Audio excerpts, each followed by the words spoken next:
17 अगस्त का सुप्रभात, बहुत बहुत आशीर्वाद। हम सभी लोग कर्णा योग के विषय में नारकी जीवन कैसे जीते हैं, कहाँ रहते हैं, क्या खाते हैं, क्या दुख होता है, कैसे उनका जीवन तो रहते ही नहीं है, एक दुख भोगने की श्रृंखला है, उसको देख रहे हैं और समझ रहे हैं। 4 प्रकार के दुख होते हैं उनको। कितने प्रकार के अरुण जी? पहला तो होता है क्षेत्र जनित, यानी उस क्षेत्र का, ठीक है। दूसरा शारीरिक, जो शरीर होता है उनका बैक्टीरिया शरीर होता है, छोटा बड़ा हो जाता है, पारे की तरह रहता है ना, टूटना बिखरना उनका चलता है। तीसरा मानसिक दुख सबसे ज्यादा होता है। कौन सा दुख? मानसिक। और चौथा है असुर देवों के द्वारा जो दुख दिया जाता है, लड़ाते हैं बिड़ाते हैं, वो दुख। तो कितने दुख हो गए? कौन कौन से हाथ जोड़ के बताइए। मोहन बाबू बताइए। एक मिनट। हाँ हाँ, और क्षेत्र के द्वारा, क्षेत्र स्थान का है ना, बताइए भैया। क्षेत्र के द्वारा दुख, हाँ, सांसारिक दुख, सांसारिक नहीं शारीरिक, हाँ, मानसिक दुख और असुर देवों के द्वारा। बहुत बढ़िया। बताओ एक पंडित जी। क्षेत्र जनित दुख, शारीरिक दुख, मानसिक दुख और असुर दुख। बहुत बढ़िया, जोरदार ताली बजाइए। पहला इसमें कौन सा है? क्षेत्र जनित दुख। उस क्षेत्र में जैसे जीव आया, उस क्षेत्र का क्या प्रभाव है, कैसी उसकी सिस्टम है, उसको बता रहे हैं ना। नारकी जीव नरक क्षेत्र संबंधित अथक दुख का अनुभव करते हैं। कौन सा? कह नहीं सकते ऐसा। अथक का मतलब उस कथा को अपन कह नहीं सकते, इतनी भयानक दर्द भरी दास्तान होती है वो, है ना। वहां की भूमि स्पर्श करते ही इतनी तीव्र वेदना होती है कि मानो हजारों बिच्छुओं ने एक साथ डस लिया। क्या? अगर एक कांटा लग जाए मेरे शरीर में तो 4-5 दिन तक दर्द, महीने भर तक सूजन रहती है। तो ऐसे ही हजारों बिच्छू एक साथ डकते हैं। जब एक बिच्छू डकता है ना, उसके जहर से पूरे शरीर में करंट लगता है और आदमी तड़प तड़प के मर भी जाता है ना।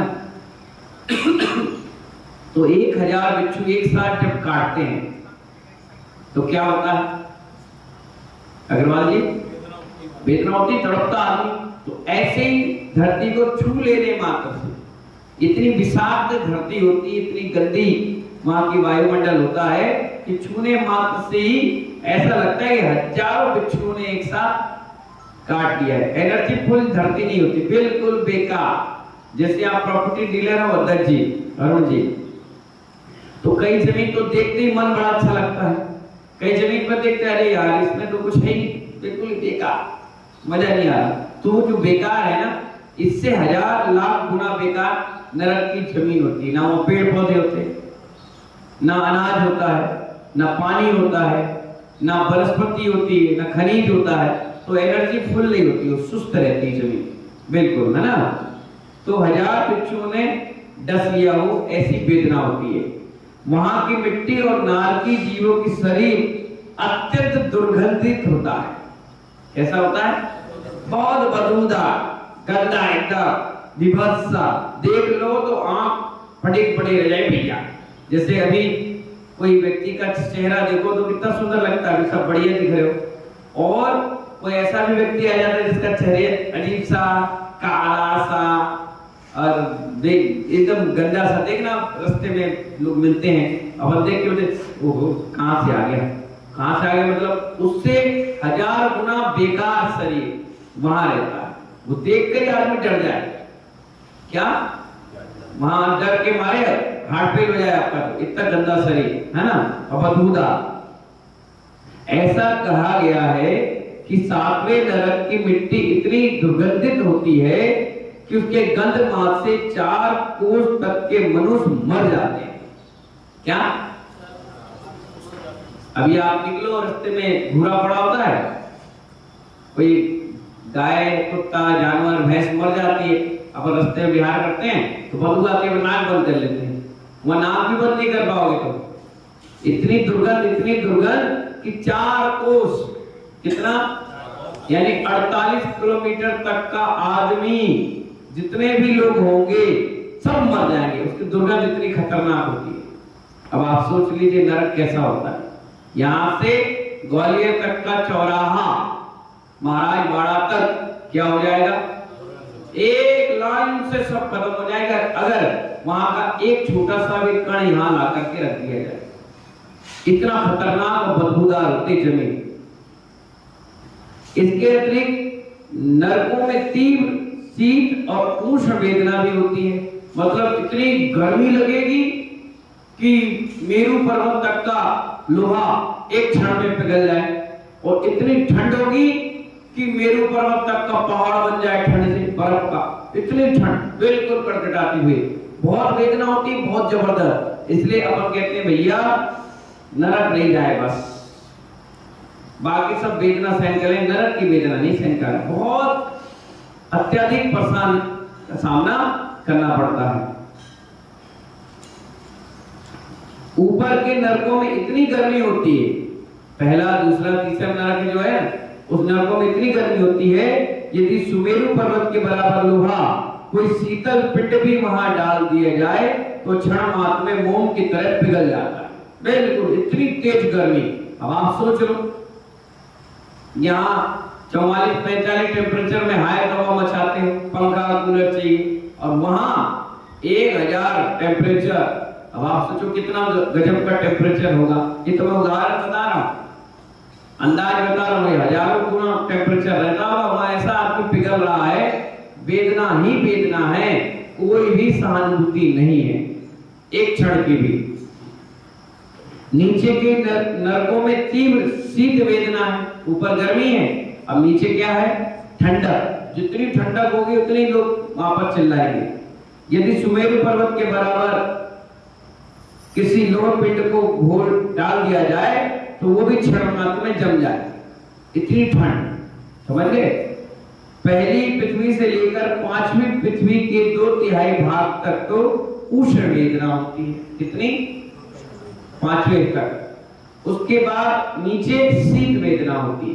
नीचे के 2 नरक है, उसमें कौन सी वेदना होती है, और ऊपर की, हाँ, बिलो की अपेक्षा 82,25,000 बिलो में तो उष्ण वेदना होती है, कितने, 82,25,000 में, और शेष 1,75,000 बीच में शीत वेदना होती है।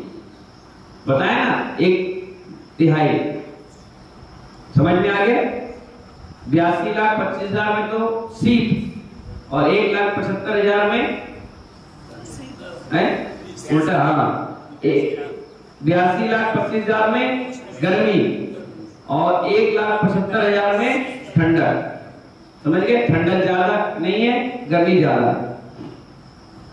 नारियों को शीत और उष्ण वेदना तो है ही, क्षेत्र के प्रभाव से भूख और प्यास की भी तीव्र वेदना होती है। सारे लोग का अनाज खा लेने के बाद भी, कितना, यहाँ मंडी है डबरा में, सबसे बड़ी मंडी है, कितना धान आता हो, कितने ट्रैक्टर आता हो बताओ, प्रतिदिन 150 टन तो माल आता ही होगा, ज्यादा, 1,000 टन, बहुत ज्यादा, 5,000 टन, 10,000 से भी ज्यादा। अब 10,000 टन माल आ रहा है, कम से कम 1,000 ट्रैक्टर माल है ना, 1,000, 1,112 ट्रैक्टर आ रहा है। ये तो कुछ नहीं, ऐसे करोड़ों ट्रैक्टर आ जाएं, कितने, करोड़ों और अरबों टन माल आ जाए और नारियों के सामने रख दो, वो पूरा खा जाए, फिर भी भूख शांत नहीं होती, कहते फिर भूख लगे। इसीलिए जो लोग आपके घर में ज्यादा भोजन करते हैं, आप क्या कहते हो, नारकी हो क्या, भुक्कड़ हो क्या, भुखमरे कहीं के। अरे याद करो नारकियों को, कितनी वेदना होती है, कितनी भूख लगती है, और फिर भी वहां अनाज का एक दाना नहीं मिलता। तुम सोचो, मिलने के बाद भूख लगती है, मिलने तो छोड़ो, वहां देखने नहीं मिलता। यहां तो आपकी लड़ाई झगड़ा कोई बात हो जाए किसी बात पे तो आप सीधे कहां जाते, मंदिर चले जाओ, महाराज के पास बैठो, शांति मिलेगी, वहां कुछ नहीं। कहां जाओगे? कोई नहीं पूछने वाला, कोई मम्मी नहीं, कोई पापा नहीं, पापा मारे तो मम्मी के पास, मम्मी मारे पापा के पास, दोनों मारे तो दादा के पास। यहाँ कोई नहीं, कोई रिश्तेदारी नहीं, कोई आत्मिकता नहीं, कोई वात्सल भाव नहीं। ये सब अभी मनुष्य लोक में, मध्य लोक में मिल रहा है और अभी मिल रहा है। कुछ दिन बाद ये भी खत्म हो जाएगा, क्योंकि छठा काल आएगा। बस वो छोटा रूप है नरक का, छोटा रूप, उससे 1000 गुना दुख नरक में। छठम काल पड़ा था कैसा है, उससे 1000 गुना दुख नरक में। अब बता रहे आचार्य क्या, इसी तरह समुद्र के बराबर पानी पी लेने के बाद भी उनकी प्यास नहीं बुझती। वहां पानी के नाम पे क्या मिलता मालूम है? मलमूत्र, खून, पीप, मदा, ये डला रहता है। और दिखता पानी है, दिखता क्या है? पानी है। और दौड़ेगी नार की, पानी पानी पानी, जैसे मुंह में हाथ रखा वो सारा का सारा मल, मूत्र, पीप, गंदा जो नाली में बह रहा है ऐसा। और वो पीने के बाद आए तो मचाए और लड़ लिए, झगड़ लिए। पेड़ दिखेगा उनको, सुंदर पेड़, कितना अच्छा पेड़ है, दिखेगा भले। और जैसे पेड़ के नीचे बैठे, उसके पत्ते गिरेंगे, शरीर के टुकड़े टुकड़े हो जाएंगे। एक पत्ता गिरते ही 1000 टुकड़ा। कहीं भी शांति नहीं हुआ एक क्षण की भी, प्यास नहीं बुझती। इसके बावजूद उन्हें अनाज का एक कण और जल की एक बूंद भी नहीं मिलती। इसलिए तो कहते हैं अनाज और जल की व्यवस्था आज बनाकर चलो, कल काम आएगी। अपन अनाज फेंक देते हैं, पानी वेस्टेज करते हैं। रास्ते भर में देखता हूं कितना पानी बर्बाद करती आदमी। पानी की कमी नहीं है, बर्बादी ज्यादा होने लगी। महंगाई नहीं है, अपन वेस्टेज करते हैं इसलिए महंगा लगता है। जब समाज में भोजन होता है, 1000 आदमी का भोजन बना और उसमें 1200-1300 लोग खा सकते हैं, ले सकते हैं। लेकिन क्या होता है, 800 लोग खाते हैं और फिर भी खाना खत्म हो जाता है। खत्म नहीं होता, आदमी घर में तो प्लेट चाट के खाएगा, चटनी भी चटोड़ जाएगा, लेकिन जब वहां लेगा तो सबसे पहले आधा भोजन तो वो फेंकता है। इसलिए दुख होता है, इसलिए कहा जाता है कूपन रखो, खड़े रहो। हम लोग छिपी टोला गए, आगरा पंचकर्म था, वहां 4 आदमी की ड्यूटी लगी थी। वो भोजन की थाली के पास खड़े होते थे, भैया थोड़ा सा ले लीजिए, खा लीजिए, फिर ले लीजिए, कोई दिक्कत नहीं, मना कोई नहीं करेगा। 4 लोग जहां प्लेटें डालते हैं वहां खड़े थे। कोई छोड़ता था? नहीं भैया, लिया क्यों आपने? अरे नहीं खा पाया, नहीं खा पाया तो अपने परिवार को खिलाओ, नहीं तो खाओ ठूसो। कई लोग शर्म के मारे खाते थे, नहीं खाते थे तो 500 रुपए 1000 रुपए जुर्माना लेते थे, दो देना पड़ेगा। तो इस प्रकार समाज स्ट्रिक्ट हो जाएगी तो वेस्टेज भोजन भी बच जाएगा और पेट में जाएगा। कई गरीबों के घर में तो भोजन नहीं मिलता, जो पल्लेदार होते हैं 500 रुपए रोज में काम में लगते हैं। देखिए आप बाहर डबरा के सराफे बाजार के आसपास देखो, 2-2.5 हजार मजदूर खड़े रहते हैं, काय के लिए कि हमें कोई ले जाए और 500 रुपए शाम तक दे। जब 500 मिलेगा तब जाकर चावल, गेहूं, दाल, मसाले, सामान 300 रुपए का घर ले जाएंगे। 200 रुपए में उनकी जिंदगी पूरे महीने भर की चलेगी। और अगर जिस दिन 500 नहीं मिले तो खाना कहां से बनाए बेचारे? अब कोई भंडारे की जुगाड़ में रहते हैं, हम तो अपना पेट भर ही लें, घर में थोड़ा बहुत देखेंगे भाई। इसीलिए कहा गया कीमत अनाज की उनसे पूछो जिनके पास है। अपने पास भरपूर है, अपन यहाँ पर क्या बोलते हैं अपने बुंदेलखंड में, गर्रा रहे तुम, क्या बोलते हैं, ज्यादा मिल गया तो तुम गर्रा रहे हो, है ना? इसीलिए गर्राना नहीं, अपन को क्या करना है, व्यवस्था की तरह। इसलिए तो साधु को कहा गया कि कमंडल में कम पानी रखो, उतने यूज करो, उतने व्यवस्था बनाओ, घी की तरह यूज करो, क्योंकि पता नहीं कब क्या हो जाए, व्यवस्था गड़बड़ ना मिले, है ना? तो एक कण अनाज का और एक बूंद जल की भी उपलब्ध नहीं हो पाती है। शारीरिक दुख, सेकंड नंबर का कौन सा दुख है? शारीरिक। नरकों में नारकी जीवों की पूर्वार्जित पाप के परिणाम स्वरूप तीव्र शारीरिक दुख भोगने पड़ते हैं। कौन से दुख? शारीरिक दुख। जैसी नारकी जीव नरक में उत्पन्न होते हैं, अपनी पर्याप्ति को पूर्ण करते ही वे काफी ऊंचाई से उछलकर करों, तलवार, बर्छी आदि 36 प्रकार के तीक्ष्ण आयु पर गिरते हैं। कितने प्रकार के? कैसे कैसे? करों, तलवार, बछरी, कई प्रकार के औजार होते हैं ना, जिससे आप दुश्मन को लड़ते हो, वो सारे औजार रहते हैं। और कैसे गिरता है जीव? घंटा होता है ना, घंटा ऐसा बिल होता है नारियों का, उससे टपकते हैं पानी की तरह।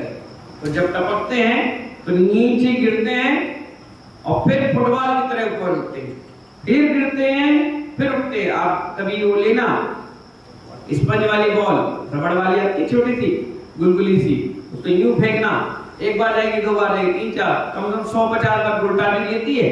ऐसी जीव हिलता है सबसे पहले, नीचे गिरा, फिर ऊपर हुआ, फिर नीचे गिरा, फिर ऊपर हुआ, फिर नीचे गिरा, फिर ऊपर हुआ। ऐसी तीव्र वेदना उनको होती है। और किस पर गिरता है? जमीन पर नहीं, औजारों पर। पूरा शरीर छिन, फिर जुड़ा, फिर ऊपर गया, फिर ऊपर टकराया, फिर नीचे आया, फिर ऊपर, फिर नीचे, ऐसा होता है। तो कितने प्रकार के औजार होते हैं? 36 प्रकार के। याद हो गए ना? बहुत बढ़िया। उनका शरीर छद विक्षित हो जाता है। कैसा हो जाता है? चित विचित हो जाता है। वे उठकर खड़े भी नहीं हो पाते कि वहां पहले से उपस्थित नारकी उन पर क्रूर प्रहार करना पाया करते थे। जैसे ही वो गिरे और खड़े भी नहीं हो पाए, उतने में ढा ढा ढा ढा ढा देखते, वो तो नारकी तो तैयार बैठे, कोई नया मिल जाएगा। जैसे कॉलेज में रैगिंग के लिए तैयार रहते हैं सीनियर, वो तो देख लेते कौन पुराना है, जूनियर है ना, नया है। बस क्यों, कहां से आए, चलो बन जाओ मुर्गा, चलो नचो, जाओ ये बोल के आओ, जाओ ये करके आओ, बोलते हैं तो तैयार बैठते हैं। जैसे मंडी में आप लोग तैयार बैठते, कौन सा ग्राहक आ गया, तो लूट लो इसको, है ना। तो इसी प्रकार वो मार काट बचाने के लिए बिल्कुल तैयार बैठे। तुम गिरे नहीं और टूट पड़े, क्योंकि वो उनको भी किसी ना किसी ने मारा, तो वहां तो बदले की भावना बहुत भरी होती है। वे नारकी आपस में कुत्तों के समान लड़ते हैं। कभी कुत्तों की लड़ाई देखी? कैसे गुर्राते, अपन चिल्लाते हट हट हट, फिर भी गुर्राना नहीं हुआ, कान पकड़ लेंगे, हाथ पकड़ लेंगे, मुंह से काटेंगे, खींचेंगे, एक छीतरा। आप देखो कोई चीज मिल जाए और वो 4 कुत्तों में भिड़ जाए, तो देखना उसकी चीज की एक एक रेशा निकाल दे, इतना गुस्सा में गुर्राते हैं। तो बोलते कुत्तों की भांति, स्वान की भांति कौन लड़ता है? नारकी जी। पूर्व बैर का स्मरण हो जाने से उनके बैर की गांठ दृढ़ता हो जाती है। पूर्व बैर भी रहता है तो देख लेते हैं बैरी, तो उसकी गांठ और मजबूत बन जाती है। वे विक्रिया द्वारा अपने शरीर को विविध और विकराल आकृति बनाकर एक दूसरे को पकड़कर कभी करों से चीर डाल देते। होता है लकड़ी चीरने वाला करों। अब भाई शरीर विकराल बना लिया और विविक्त बना लिया, गंदा, उनके परिणाम ही वैसे खराब लगते। और किसी को पकड़ा तो आरी से काट दिया, किसी कभी उन्हें अग्नि में झोंक देते हैं। किसमें? अग्नि होती नहीं है, वो सब वहां देवताओं द्वारा बनाई जाती है। कभी उबलते तेल में डाल देते हैं, उबल रहा है तेल, उसमें डाल देंगे। मतलब कुल मिलाकर घिनौनी हरकत, बहुत गंदी तरीके से। कभी कोलू में पेल देंगे, कोलू में, कोलू देखा है सरसों का, ऊपर सरसों डाले, नीचे पूरा तेल निकलता है, ऐसा पेल देंगे। कभी गर्म लाल किए हुए लोहे के स्तंभों से चिपटा देंगे, जैसे लोहे का खंभा है, गर्म है, उससे लाइनें पकड़ेंगे, 4 मार के चिपका देंगे। तुम चिल्लाते रहो, तुम ठीक हुए, तुम दूसरों को पकड़ो, वो तीसरे को पकड़ेगा, ऐसे चलते रहता है। 24 घंटे चल रहा है और 1 मिनट भी शांति नहीं, है ना। कभी संन्यासियों से उनका मुख फाड़ कर उन्हें अग्नि द्वारा पिघला हुआ तांबा पिला देते हैं।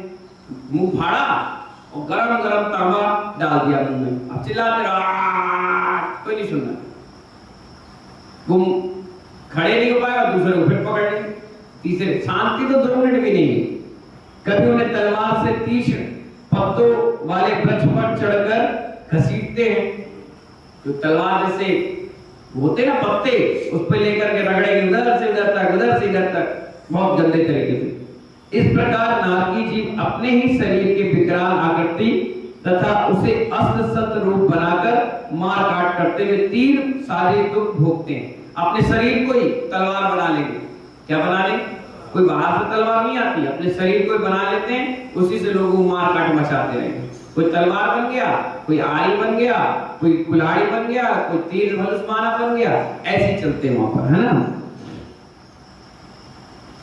वैक्रिया शरीर होने के कारण मर कट कर भी मरते नहीं। क्या होता है वैक्रिया शरीर का? मर कट के भी मरते नहीं है, पारे की तरफ फिर जुड़ जाते हैं। क्योंकि जिस प्रकार पारा बिखर कर पुनः मिल जाता है, उसी प्रकार शरीर खंड खंड होने पर भी पुनः अखंड हो जाता है। वे आत्महत्या के द्वारा भी अपने दुखों से पिंड नहीं छुड़ा सकते। वो चाहे कि अरे यार ये नरक है, अपन फांसी लगा के मर जाए तो भी कुछ नहीं होगा। फांसी पे लटकोगे, पारे की तरह बिखरोगे, फिर जुड़ जाओगे। यहाँ तो तुम कहते हो कि हम मर जाए तो अच्छा है, वह मर के भी कुछ नहीं कर सकते। और जो व्यक्ति आत्महत्या करता है, क्या बोला मैंने?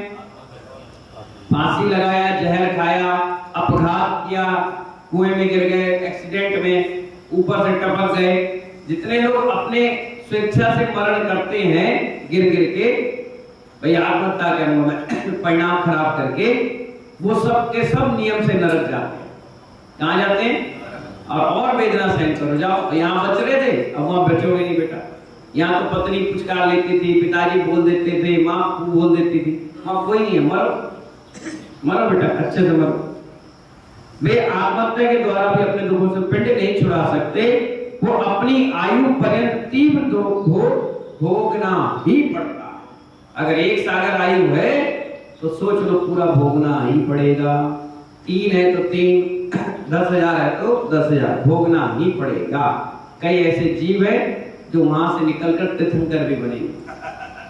क्या बनेंगे? पर उनका पूरा सिस्टम दूसरे हिसाब किताब से है, वो आपको कल बताएंगे। आज 2 वेदना आपने सीखी, कौन कौन सी? हाथ जोड़ कर बोलो। और शारीरिक। कल अपन पढ़ेंगे मानसिक और असुरों के द्वारा। ठीक है ना?